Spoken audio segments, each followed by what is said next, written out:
Ahora, bueno, yo soy Tito Eduardo Ibarrola, nacido en Corrientes, e ingresé en la UNE. Tengo estudios secundarios completos y universitarios incompletos porque intenté estudiar agrimensura, pero por razones personales y familiares tuve que abandonar.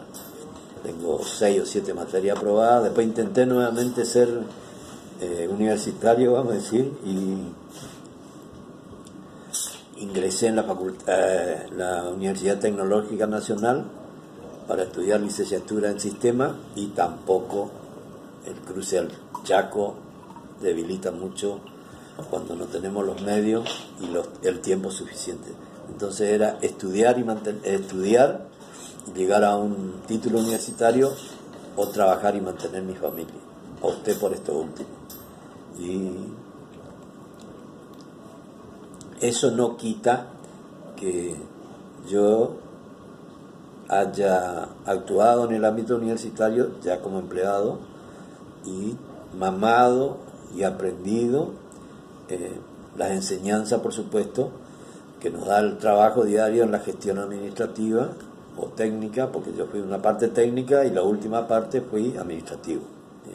El punto es que hay que relatar un poco mi actuación de lo que yo viví como ciudadano primero y como empleado después en el ámbito de la UNE, en relación a los procesos tanto democráticos que se dieron en nuestra Argentina, y también los procesos por todo conocido que son los dictámenes, los regímenes militares, el proceso, la Revolución Argentina, los otros procesos que se dieron. Para empezar, la UNE fue creada por decreto de la Revolución Argentina, el gobierno de el militar el general Pedro Eugenio Aramburu y el vicealmirante Rojas. En el año 56 se dicta un decreto habilitando, separando ambas facultades por la cual la UNE tenía asentamiento, que después se va a llamar la UNE, la Universidad del Litoral, con asentamiento en la Facultad de Agronomía y Veterinaria, que está próxima a cumplir 100 años. Sobre esa base y algunos profesorados que ya se dictaban en forma profesional, la UNE va tomando forma, y en el año 57, ya con casi con el advenimiento del doctor Frondizi, que se produce en el 58, la UNE empieza a funcionar y empieza a armar sus planteles docentes. La Escuela de Medicina, que se llamaba, pasa a ser Facultad de Medicina. La Escuela del Profesorado, que se le da el nombre a Ciencia Exacta, pasa a ser Facultad de Ciencia Exacta, Física Natural y Agrimensura. La Escuela de Derecho, Facultad de Derecho, no así la Facultad de Odontología, porque todavía está incipiente su creación. Los odontólogos que teníamos eran egresados de Rosario, de La Plata o Buenos Aires, o de otras facultades, de otras regiones del país. En el Chaco se forma la Facultad de Contadores, vamos a decir, de la Escuela de Contaduría, se forma la Facultad de Ciencia Económica. Asimismo, la Facultad el profesorado, vamos a decir, de Ingeniería y Arquitectura pasa a ser la Facultad de Ingeniería y Arquitectura. Y el profesorado de Humanidades, muy útil para toda la región, tanto de las ciudades y la provincia del Nordeste, como Chaco, Formosa, Misiones y Corrientes, pasa a denominarse la Facultad de Humanidades. Y nos está faltando los pequeños institutos, vamos a decir, que también forman parte de la UNE, y se crea el Instituto de Silvicultura en la ciudad del Colorado, perteneciente a la provincia de Formosa, que dependía de la Facultad de Agronomía en ese momento. Después pasa a ser agroindustria. También se crea el Instituto de Medicina Regional en Resistencia, que pasa a depender de la facultad, que ya dependía de la Escuela de Medicina de Corrientes, pasa a depender de la Facultad de Medicina actual en Corrientes. Y se crea un taller de artes visuales, taller dependiente de la Facultad de Ingeniería y Arquitectura. Se crea también ¿cómo se llaman? Las delegaciones de extensiones universitarias, tanto en el Chaco como en Corrientes, y se separa vamos a decir, el poder de la universidad, que residía en el rectorado solamente en Corrientes, pasa a tener un vicerrectorado en Resistencia, a cargo del vicerrector o vicerrectora, en caso de que sean electos. Y se crea en los años 70, creo que en la época del proceso también 70, 71, 72, se crea la Facultad de Odontología y se crean carreras y una facultad, se llama la Facultad de la Facultad de Farmacia. En Formosa se crea la Facultad de Ingeniería Forestal, en la ciudad de Formosa, y en Sáenz Peña se crea la carrera de la Facultad de Ingeniería Industrial y Alimentos, y anexo a eso se crea la carrera de farmacia. Se desprende farmacia, que antes tenía medicina como carga, consigue la universidad de diversificar, vamos a decir, esa carrera para que los alumnos y los docentes que puedan estudiar esa rama se queden en su lugar de residencia, o más cerca, vamos a decir, de su lugar de residencia. Entonces no se abarrota tanto las dos capitales, Corrientes y Resistencia. En Posadas, la ciudad de Posadas, se crea la Facultad de Ingeniería Química, que es la base después de la Universidad de Misiones, creada años después.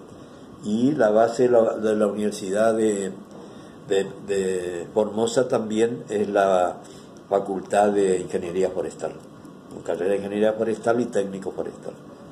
Sobre esa base tenían unos profesorados de granja, unos profesorados vamos a decir, actividades afines con la Facultad de Ciencia Agraria. Y así va transcurriendo la UNE hasta que avanzan en la normalización, el Consejo Superior, los consejos directivos.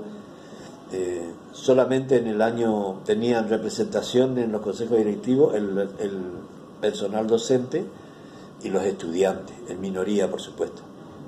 Y no tenía representación no docente, que es la tercer pata que conforma la universidad. Está conformada por los docentes, que eligen sus autoridades, los estudiantes, que eligen sus autoridades, y los no docentes, que es el grupo de apoyo de gestión administrativa, académica y técnica. Avanza la universidad y en los años 70 se suceden la cantidad por los procesos militares, los regímenes militares, se suceden los rectores. Tal vez así que tenemos en el año 67 al 70 dos rectores, siempre interventores, ¿no es cierto? En Buenos Aires envía a través del Ministerio de Educación gente formada en la Universidad de Buenos Aires, la Universidad de La Plata o de Mar del Plata o de Rosario a veces, y también forman parte docentes de Formosa y docentes de Misiones, para integrar, vamos a decir, el gobierno universitario con todas las provincias. Eso se hace en las épocas del proceso, o de los procesos, porque hubo más de uno. Vuelta a la democracia con la elección del gobierno del doctor Cámpora, la universidad continúa como si hubiera estado en la época del proceso, eligiendo rectores, designándose rectores solamente por orden del Poder Ejecutivo, no integrándose Consejo Superior ni Consejo Directivo de las facultades. Sí tenían voz y voto los estudiantes. Los concursos se continúan llevando con el régimen anterior, porque la universidad no dictó todavía su estatuto.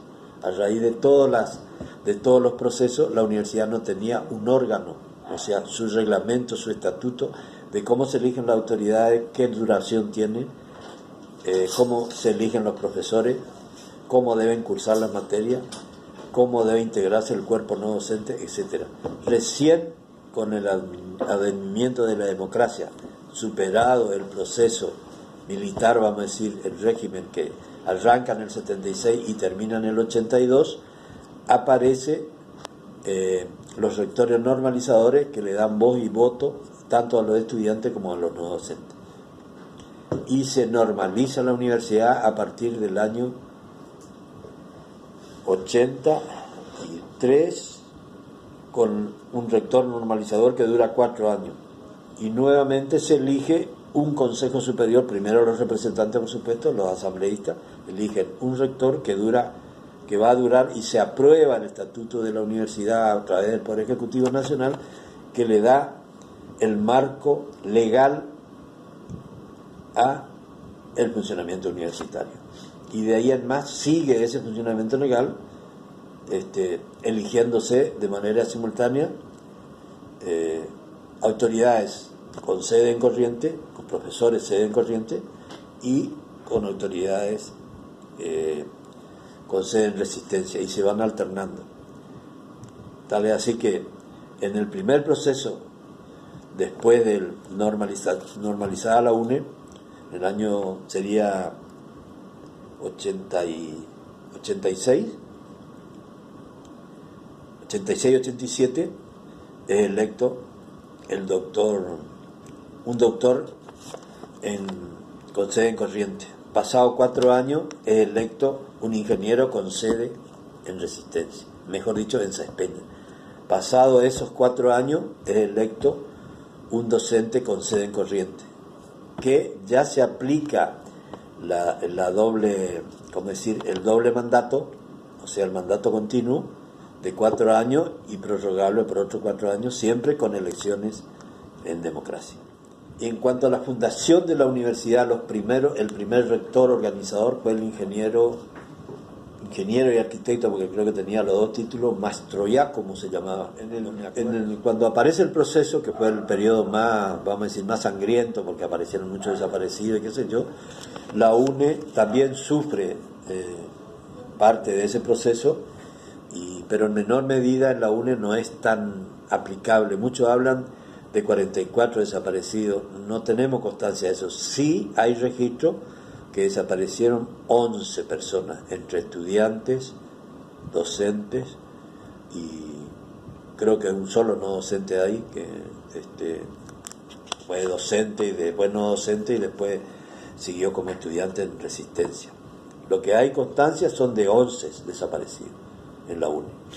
Muchos hablan de 44, pero esos se confunde un poco con los desaparecidos de Margarita Belén, porque muchos de esos chicos, algunos eran estudiantes, pero no tenían, vamos a decir, no eran activos, estaban inscritos en la UNE algunos, no podemos decir cuántos porque no tenemos registro, pero no eran todos los 12 o 13 que le mataron ahí en Margarita Belén, no eran todos estudiantes de la UNE, porque había gente que creo que eran campesinos, otros eran de otros lados incluso, y eso fue en represión por la toma del regimiento 29 de Monte en Formosa.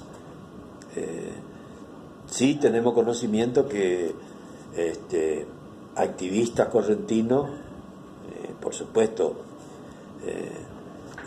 incluido en el movimiento revolucionario, vamos a decir, montonero, que tenía como su arma fundamental el terrorismo, había activistas correntinos, eso es cierto, y algunos fueron acribillados acá en la ciudad, y tanto en la ciudad de acá como en Resistencia, pero no como eso ya roza un poco, vamos a decir, la actividad militar que imperaba en ese momento, que tiene que ver con la parte que desarrolla la universidad.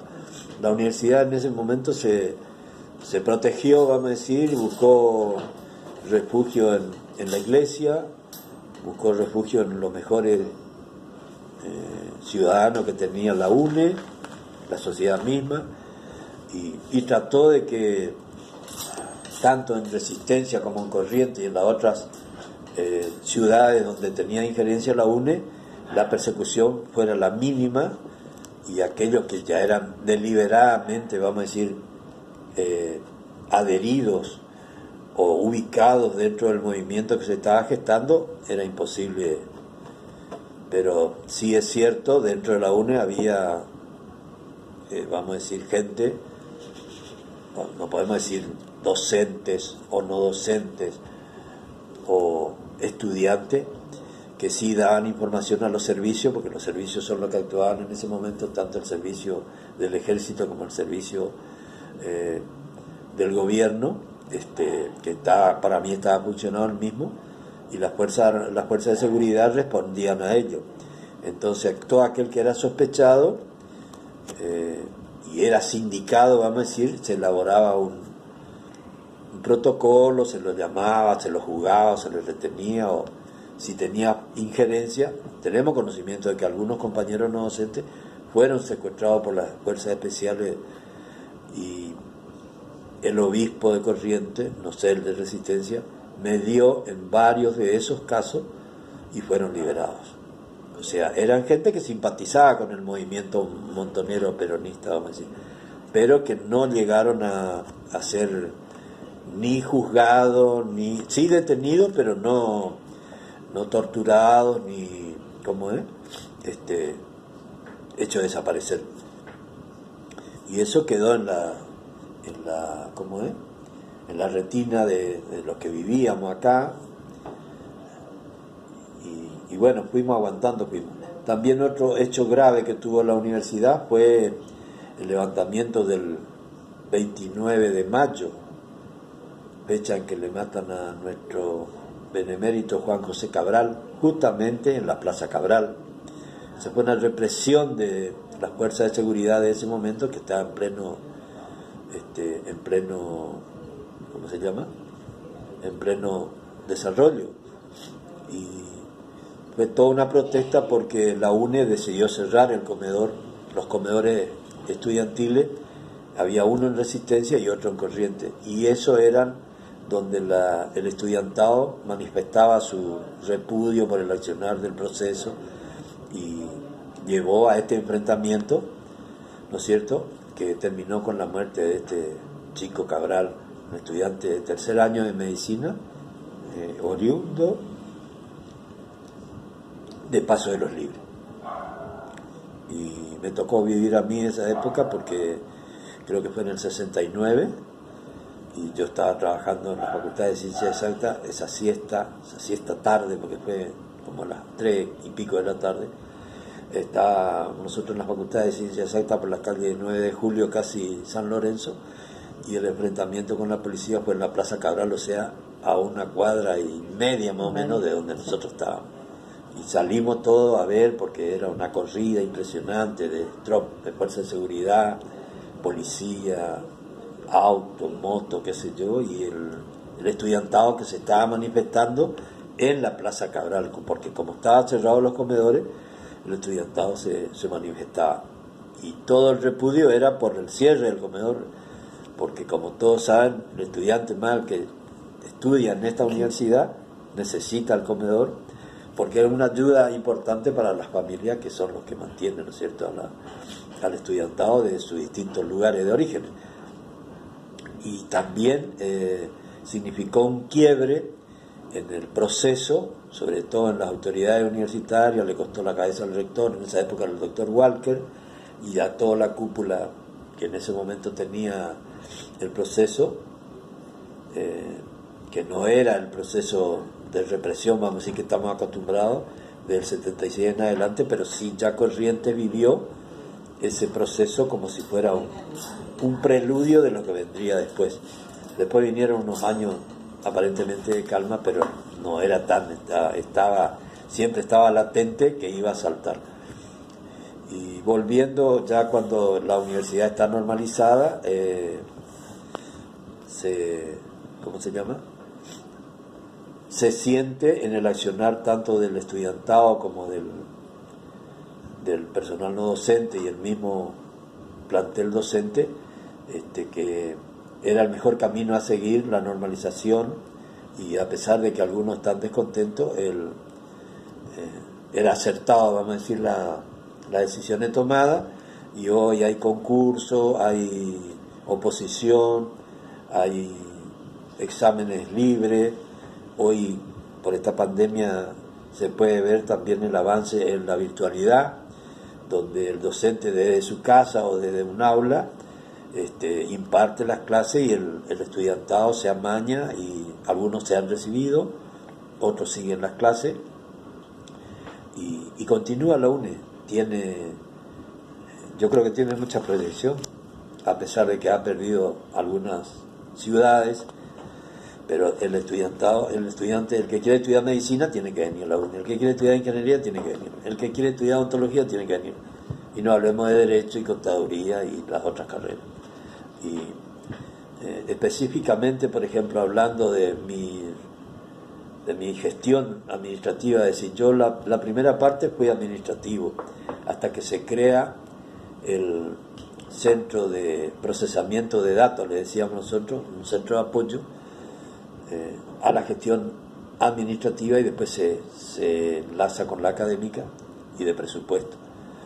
Y pasamos los administrativos. Yo estaba encargado de liquidación de haberes en el rectorado de la UNE, tenía casi 300 personas, y hacía las planillas a mano, con máquina de escribir, una planillera larga así, que se hacían, y teníamos que tener terminado antes del día 20 porque había que pedir el dinero a Buenos Aires. Bueno, todo eso fue suprimido, se pasó a la computadora. En ese momento teníamos que aprender los lenguajes de la computadora porque ninguno de nosotros era técnico en informática. Entonces aprendimos programación, primero aprendimos un poco de estadística y otro poco de análisis de programación, vamos a decir, ordenar en una palabra todo, y ordenar a la universidad, obligarla, y en todo sentido, porque la universidad corría peligro de ser asaltada, sobre todo en su parte de tesorería. Existían los grupos montoneros y los grupos tupamaros que robaban, eran secuestros, robo de bienes y de capitales, y sobre todo de dinero. Y el rector en ese momento, el ingeniero Gómez Vara, que ya se aplicaba en otros lugares del país, por ejemplo, el procesamiento de datos a través de los sistemas de computación y el pago de haberes, sobre todo, y de otro sistema que tenía la universidad a través de las computadoras. Entonces se ideó un equipo técnico, se solicitó gente capacitada, y nosotros, los encargados de liquidación de haberes de toda la universidad, tuvimos que acercarnos a ese grupo que se formó. Me tocó a mí integrar uno de los planteles hasta que se mecaniza, vamos a decir, ese era el término que se usaba, en la liquidación de haberes. Se tardó 2 años, el primer año con error, el segundo año y así, hasta que ya en el año 74 ya teníamos aceitado el procesamiento, pero nos faltaba el equipamiento. O sea, teníamos los técnicos, teníamos los controles, se habían adecuado las facultades a ese nuevo sistema, y se empezaba a adecuar los otros, que eran el pago de otros gastos, los servicios, también los aportes a las distintas dependencias que tiene la universidad, como la obra social, ¿no es cierto? Y algunas otras instituciones que están pendientes de la universidad. Y se empezó a procesar todo a través de la computadora. Y se contaba con una máquina muy antigua, de mucha lentitud, en la Facultad de Ciencias Exactas, hasta que se le convence a las autoridades de pasar a procesar en la provincia de Corrientes. Pero nos daban un horario muy feo, de la noche, de las 9 de la noche hasta las 2 o las 3 de la mañana, porque no querían tampoco que se amanezca. Pero como esa máquina tenía, no sé, 20 veces la velocidad de la que nosotros teníamos, un suponer, por ejemplo, en la UNE me llevaba 14 horas tirar los resúmenes del recibo de haberes. 14 horas. Y teníamos que tener personal para las 14 horas, 7 uno y 7 otro. Custodiábamos, siempre que no se corte la luz. Si se cortaba la luz hay que reiniciar de donde se cortaba. Ese era un inconveniente. Se trabajaba con las famosas tarjetas Hollery, ¿no es cierto? La que tiene el corte a la izquierda. Bueno, y cuando no andaba esa máquina y no podíamos conseguirla de la provincia, debíamos viajar a Buenos Aires. Yo he viajado 4 o 5 veces a Buenos Aires, nada más que a procesar sueldos a una máquina similar en el Instituto OR, Escuelas OR, en Buenos Aires, de origen hebreo, judío, donde también a las 7 de la tarde nos daban la máquina y teníamos toda la noche, hasta las 7 de la mañana de la otra noche, del otro día, para procesar. Nos llevaba 2 días procesar, porque era una máquina similar a la nuestra, un poquito más veloz, vamos a decir. Nos llevaba 2 días. Entonces íbamos en vehículo, con todo el equipo, los papeles, los recibos, todo, porque allá no teníamos, nuestros discos, nuestras tarjetas, procesábamos allá, venía uno de nosotros en avión para traer los recibos. Dale. Bueno, con respecto al proceso que se vivió en la UNE, cuando se produce el rompimiento de la democracia en el año 76 con la caída del gobierno peronista de María Estela de Perón, la Junta Militar decide intervenir todas las universidades, ¿no es cierto? Y la intervención conlleva a que desaparezcan los consejos superiores, que de hecho ya no existían, porque el gobierno de María Estela y vamos a decir, de Perón y de Cámpora estaban en proceso de reorganización. Entonces las universidades no habían podido completar, no tenían su estatuto, no tenían tampoco electas todas las autoridades, y los rectores, como los decanos, eran interventores más que nada. Con el avenimiento del proceso se dejó sin efecto todo eso y se designó interventor en cada una de las universidades, y a su vez ese interventor debía designar los decanos interventores en cada una de las facultades. Por supuesto, fueron suprimidos los consejos superiores y los consejos directivos de las facultades. No así los centros de estudiantes, ni tampoco vamos a decir, el gremio de los no docentes, porque los docentes no tenían gremio, los docentes eran voluntades, ¿no? Después, con el tiempo, sí aparecen los gremios docentes, como es que se llama ADIUNE, o esa otra a nivel nacional, CONADU. La CONADU, la CONADU es del Estado. Bueno, y se limitan también las actividades de los gremios, como los centros de estudiantes, o sea, no se podía desarrollar las famosas asambleas y todo lo demás, porque estaba prohibido por el régimen militar, ¿no es cierto?, el régimen del proceso que existía eso.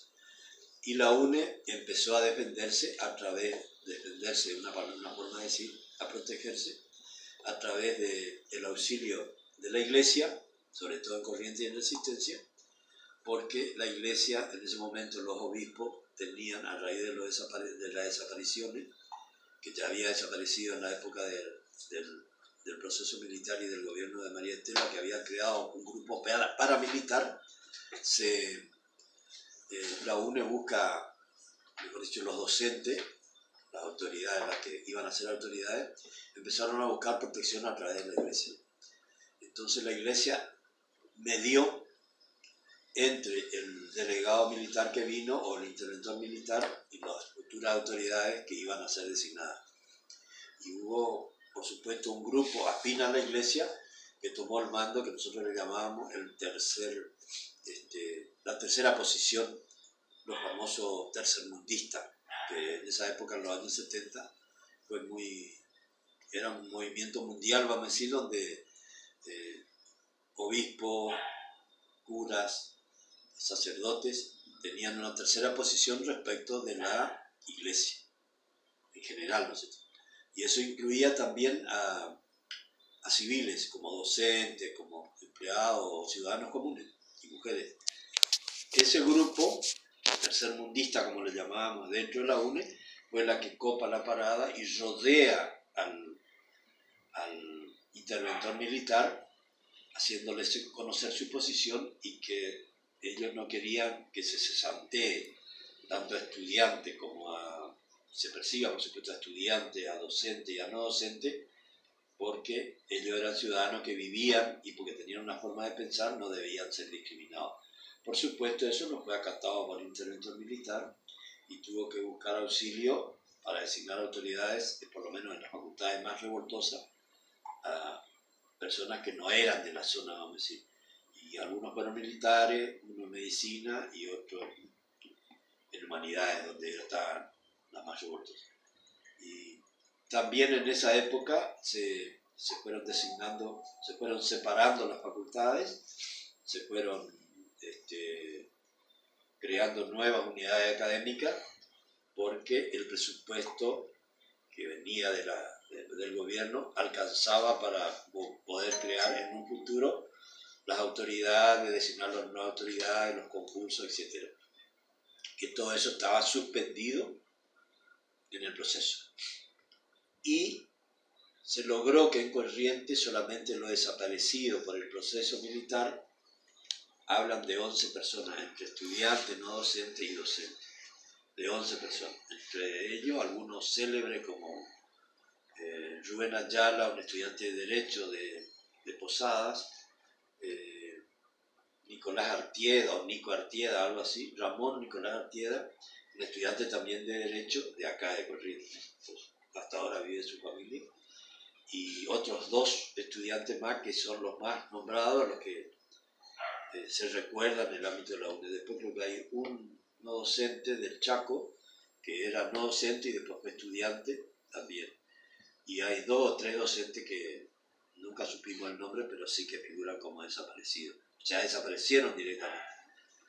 Y muchos hablan de 44, sobre todo los grupos extremistas, filocomunistas, trotskistas, no sé cómo llamarlo, hablan de 44 personas, pero nunca pudieron probar ni acercar los nombres de quiénes son los 44. Y relativamente la UNE, vamos a decirle, sacó barata. Nosotros como empleados sufrimos más de una vez volviendo a nuestra casa de trabajar, detenciones, revisamiento de lo que traíamos, lo que no traíamos, por parte de los retenes militares que ponían el proceso, ¿no es cierto? Pero para todos ciudadanos, no era solamente que nos perseguían a nosotros. A mí me llegaron yo tenía a mi hijo chico y llegaron a revisar mi casa y le digo, no, yo trabajo en la UNE, no soy ni peronista, ni comunista, ni milico como ustedes. Eso fue lo que le dije. Vivíamos allá en el pueblito de Buenos Aires, me acuerdo, y bueno, entraron 2 oficiales y me dijeron, no, tenemos orden de seguirte, qué sé yo. ¿Y qué es lo que me van a seguir? Si no tengo nada. Yo me gano el pan todos los días. Y esa es mi experiencia personal, por supuesto. Después yendo a Buenos Aires también sufrimos una serie de retenes que nos íbamos a liquidar los sueldos a Buenos Aires porque nuestra computadora acá no funcionaba y la provincia, como estaba intervenida, había vamos a decir, un divorcio entre la universidad y la provincia. Así que teníamos que recurrir a Buenos Aires y la única manera es pasar toda la provincia del Chaco, toda la provincia de Santa Fe y llegar a la provincia de Buenos Aires. Teníamos miles de retenes que, gracias a Dios y a la buena voluntad de los que estaban ahí en los retenes, pudimos avanzar y volver. Porque llevábamos documentación, por supuesto, pero no era ninguna documentación que atente, vamos a decir, contra la autoridad o con eso. Era un trabajo administrativo lo que llevábamos. nada más, y volvíamos. Y esa es de mi experiencia personal. Y generalmente la UNE se fue adaptando, aceptaron ser decanos rectores, por ejemplo, correntinos y también chaqueños. Y se fueron alternando, cada 2 años más o menos, se cambiaban fueron 2 correntinos y fueron 2 chaqueños, hasta que culminó el proceso militar en el año 82. Del lado del Chaco podemos citar al ingeniero Natalini y al ingeniero Tamburini. Y del lado de Corrientes, creo que fue el doctor Malgor uno, que era decano de medicina, que aceptó un tiempo, y el otro fue, no sé si fue el ingeniero Mahab o... ¿Cómo era?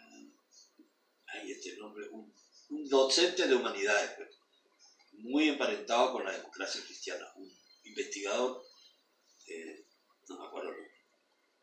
Y después, hasta que terminó el proceso militar en el año 82, con las elecciones, gana el doctor Alfonsín en el 83, y ahí empieza la universidad nuevamente a normalizarse con el advenimiento de la democracia. La doctora Alfonsín designa rectores organizadores en cada una de las universidades del país, y se empieza poco a poco nuevamente la actividad universitaria. Se logra aprobar el estatuto universitario, la época de la democracia, vamos a decir, por el Congreso, con las leyes, como tiene que ser, y ahí se empieza a normalizar la universidad, y en ese estatuto se establece la duración de los mandatos, del rector, vicerrector, el decano, los concursos, la forma de ingresar a la universidad, el ingreso del estudiante y la no discriminación por raza, credo o religión, se pone por escrito, está en el estatuto actual de la UNE, y también la sede de la universidad con asiento corriente y la subsede con asiento de persistencia. Y se equilibra la cantidad de facultades de uno y otra orilla, por ejemplo.